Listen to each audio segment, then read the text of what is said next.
हा जो international perspective आहे, हा जो एक आंतरराष्ट्रीय दृष्टिकोन आहे, ही जी सगळी पार्श्वभूमी आहे, ही एका डोंबिवलीतल्या मुलाला समजणं हा एक प्रचंड मोठा प्रवास होता. एक प्रचंड मोठं स्वतःला बदलणं होतं.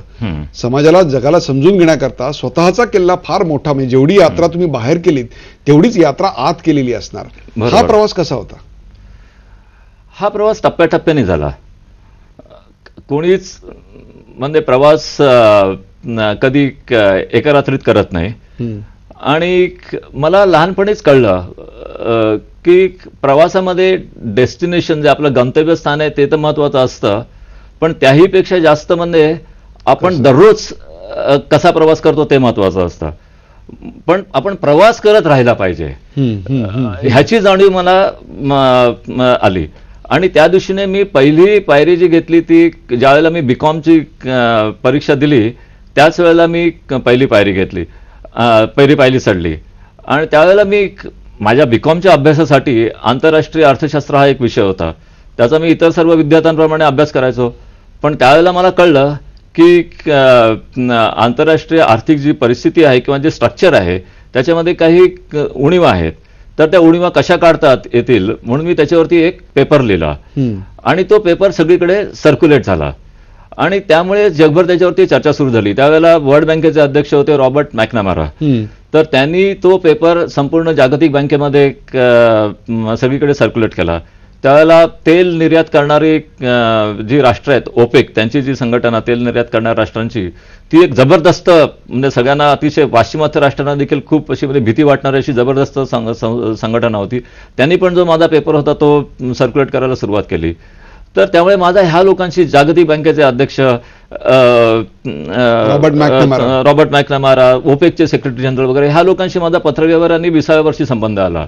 तर त्यामुळे माझा एक कॉन्फिडन्स वाढला. त्याच्यामध्ये मला सगळ्यात फायदा झाला की मी कोणी प्रसिद्ध व्यक्ती नव्हतो ह्याचा.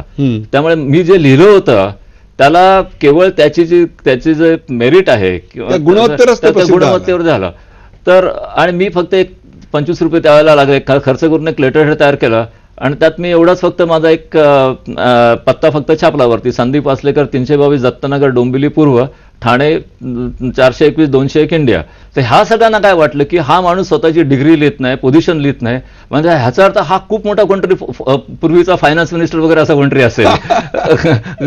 तर सगळ्यांनी असं गृहीत धरलं की ज्या अर्थी हा माणूस स्वतःची काही क्वालिफिकेशन्स किंवा काही डिग्री वगैरे काही जाहिरात करत नाहीये ह्याचा अर्थ सगळ्यांच्या वरती असेल. म्हणून ह्या सगळ्यांनी मी जे लिहिलं होतं त्याच्या गुणवत्तेवरती पाहिलं आणि त्याप्रमाणे ते हे झालं. त्याच्यानंतर तुमच्या आयुष्यातला सर्वात महत्वाचा टप्पा होता पीस इनिशिएटिव्ह, ही तुम्ही स्वतः स्थापन केलेली संस्था.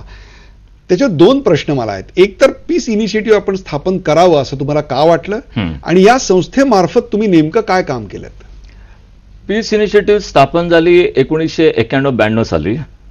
पण त्याआधी म्हणजे 1985 साली, म्हणजे मी त्यावेळेला 26 वर्षाचा होतो.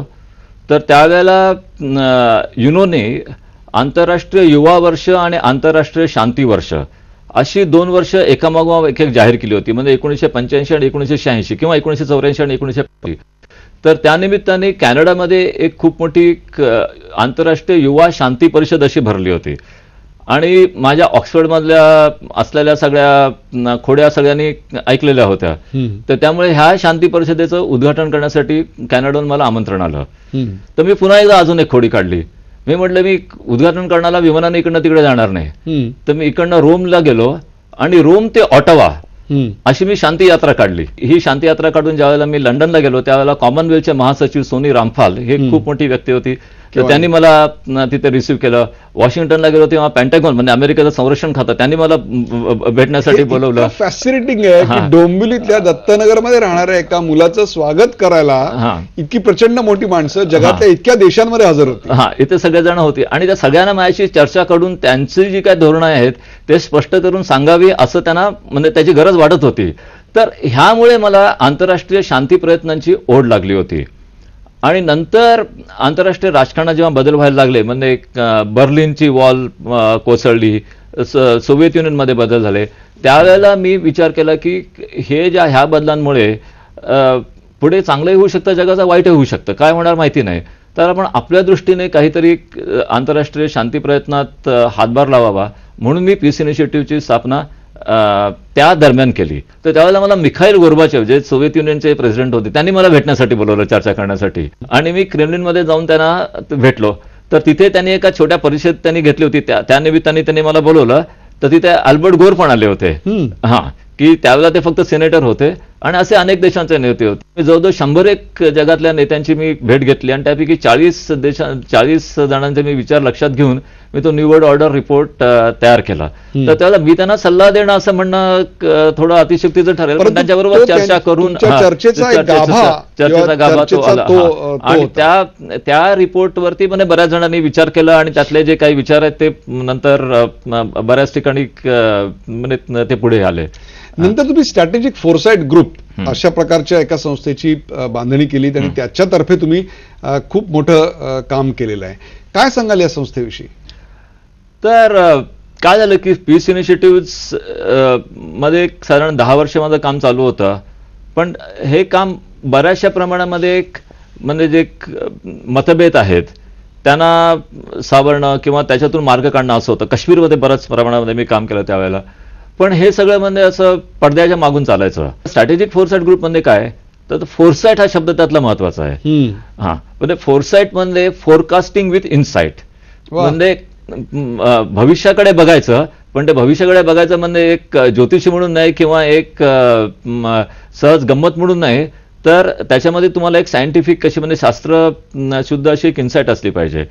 तर त्यावेळेला ज्यावेळेला आधी मी निरनिराळ्या म्हणजे एकमेकांशी भांडण असलेल्या गटांशी माझी बोलणी चालायची, तर त्यावेळेला मला कळलं की बरेचशा ज्या समस्या आहेत ते लोक मागे वळून बघतात म्हणून होतात.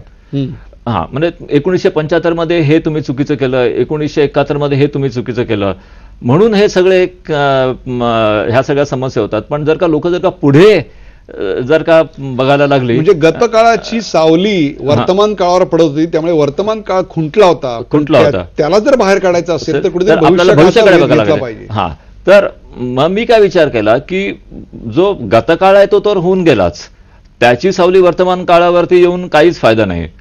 पण भविष्यकाळ हा यायचा आहे, तर आपण जो काळाचा जो प्रवास आहे त्याचा आपण उलटा विचार करूया. बरेच लोक म्हणतात की पहिला भूतकाळ असतो, नंतर वर्तमान काळ, नंतर भविष्यकाळ. मी विचार केला की पहिल्यांदा भविष्यकाळ, मग तो जो भविष्यकाळ आहे तो नंतर वर्तमान होतो आणि वर्तमान नंतर भूतकाळ होतो. म्हणून आपण भविष्यकाळ पहिल्यांदा आपण त्याचाच आकार आपण देण्याचं काम आपण केलं पाहिजे. एक प्रकारे तुम्ही समांतर राजनीतीचं काम करत होता. हा, म्हणजे ह्याच्यामध्ये 2 विभाग आले. एक म्हणजे भविष्याचा विचार करायचा आणि त्याला आकार द्यायचा, हे शास्त्रशुद्धपणे पद्धतीने करायचं, आणि दुसरं समांतर राजनीती. कारण एक संशोधन हा एक भाग झाला, पण संशोधन केल्यानंतर त्याची अंमलबजावणी करण्यासाठी समांतर राजनीतीचा उपयोग केला. समांतर राजनीती म्हणजे काय की जे राष्ट्रांमध्ये जे अधिकृत राजनीती चालते त्याच्यातून बरेच प्रश्न कधी कधी सुटत नाहीत. कारण तेव्हा जिथे ते राजदूत तिथे बोलणी करायला येतात, असे टेबलवरती बसतात आपल्यासारखे, तेव्हा त्यांना अनेक नियम, आपल्या राष्ट्राचे हितसंबंध, हे सगळे याची सगळी बंधनं असतात. तर समांतर राजनीतीमध्ये अशी बंधनं नसतात आणि त्यामुळे प्रश्न सोडण्यासाठी मदत होते. मुंबईमध्ये जो 26/11चा जो हल्ला झाला होता त्याला मी दहशतवादी हल्ला म्हणतच नाही. हा पाकिस्तानी लष्कराने केलेला आणि दहशतवादाला वापरलेला हल्ला होता.